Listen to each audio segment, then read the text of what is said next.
Students student आज मैं आपके साथ प्लस टू के 14 चैप्टर लीनियर प्रोग्रामिंग की वीडियो नंबर 84 और लेक्चर नंबर 4 डिस्कस करूंगा। अब तक मैं आपको 3 लेक्चर्स दे चुका हूं इस चैप्टर से रिलेटेड, और सबसे पहले लेक्चर में मैंने आपको कुछ टाइप्स बताई कि किस टाइप में आपको किस तरीके से लिखना है। फिर सेकंड लेक्चर शुरू किया, वहां पे हमने इस तरीके का फिजिबल रीजन बनाया जब 1 ऑप्टिमल वैल्यू और 1 ऑप्टिमल सॉल्यूशन निकला। फिर थर्ड टाइप शुरू की, सेकंड टाइप, और वहां पे हमने आपके साथ ऑप्टिमल वैल्यू तो एक, लेकिन ऑप्टिमल सॉल्यूशंस इनफाइनाइट की बात की कि कभी कभी ऐसा भी हो जाता है कि ऑप्टिमल वैल्यू एक निकलेगी लेकिन ऑप्टिमल सॉल्यूशंस इनफाइनाइट निकलेंगे। वो हमने टाइप सेकंड में यानी से पिछली वीडियो में डिस्कस किया लेक्चर नंबर 3 में। लेक्चर नंबर 4 में आज मैं डिस्कस करने जा रहा हूं टाइप नंबर 3, जब कोई फिजिबल रीजन निकलेगा ही नहीं। दोनों जो जितने भी कंस्ट्रेंट्स दी जाएगी उनमें कुछ कॉमन रीजन आएगा ही नहीं। जब कुछ कॉमन रीजन नहीं आएगा तो इस तरीके के आंसर को बोलते हैं नो फिजिबल रीजन।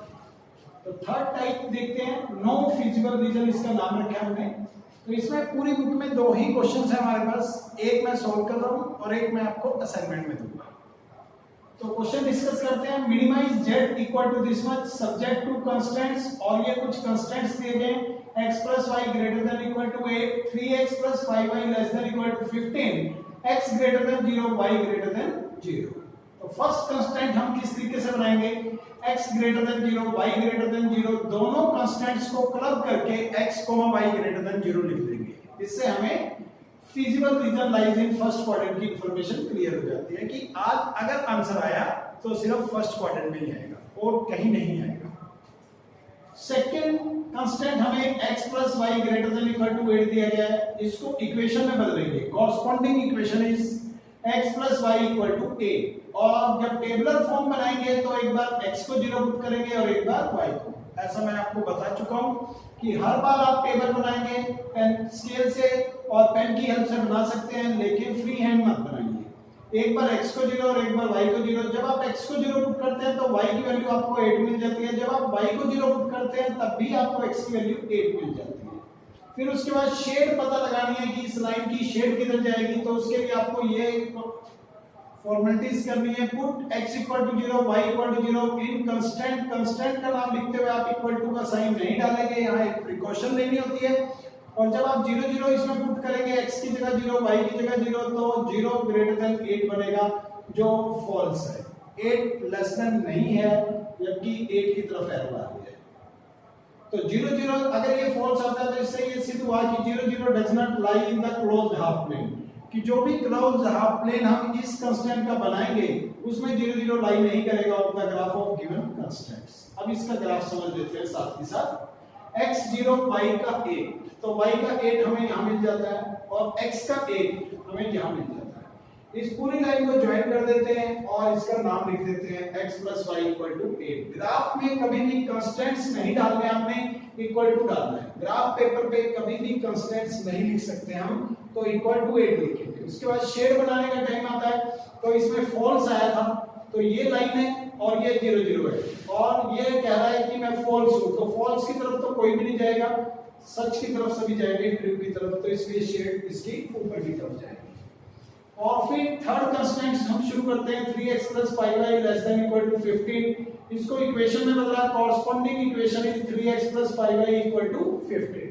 फिर टेबुलर फॉर्म बनाई, एक बार x को 0 और एक बार y को 0 पुट किया। x को 0 पुट करने से y आपका 3 बन जाता है, क्योंकि 5 अपॉन में जाएगा तो 5/15, 15/5, तो आपको 3 मिलेगा। जब आप y को 0 पुट करेंगे तो x की वैल्यू में आपको 15/3 की वजह से 5 मिलेगा। टेबुलर फॉर्म बन गए। फिर पुट करेंगे x equal to 0, y equal to 0। इन कंस्टेंट्स को लिखते हुए आप इक्वल टू का साइन साथ में नहीं डालेंगे। और जब आप x को 0, y को 0 पुट करते हैं तो 0 लेस देन 15 बनता है, जो ट्रू है।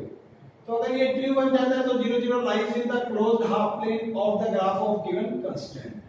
अब इसका ग्राफ समझ लेते हैं। एक बार x 0 है, y 3 है, तो y 3 आपको मिल गया। और फिर एक बार x5 है लेकिन y0 है तो x5 भी आपको मिल गया। इन दोनों को ज्वाइन करने से जो लाइन बनी और इसका नाम लिख दिया गया 3x + 5y = 15। उसके बाद 0 0 इसके लिए कह रहा है कि हम ट्रिम हैं तो 0 0 की तरफ ही शेड कर देंगे क्योंकि ये पॉइंट इसको ट्रिम कह रहा है तो इसी साइड शेड कर देंगे।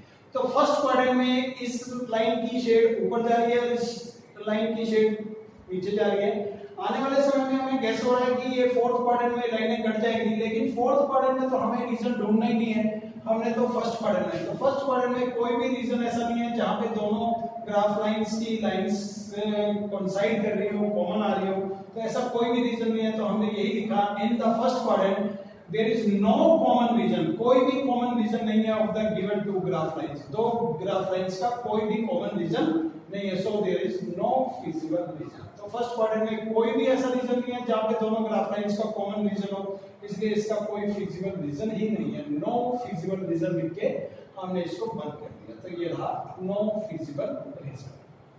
Complete question. लास्ट में स्टूडेंट्स मैं आपको एक क्वेश्चन दे रहा हूं असाइनमेंट नंबर 84 में जिसका आंसर नो फिजिबल रीजन है। तो इस तरीके के क्वेश्चंस को आप शेयर कीजिए और इसमें कोई भी कॉमन रीजन नहीं आएगा, इसलिए हमने इसको नो फिजिबल रीजन में कन्वर्ट कर दिया।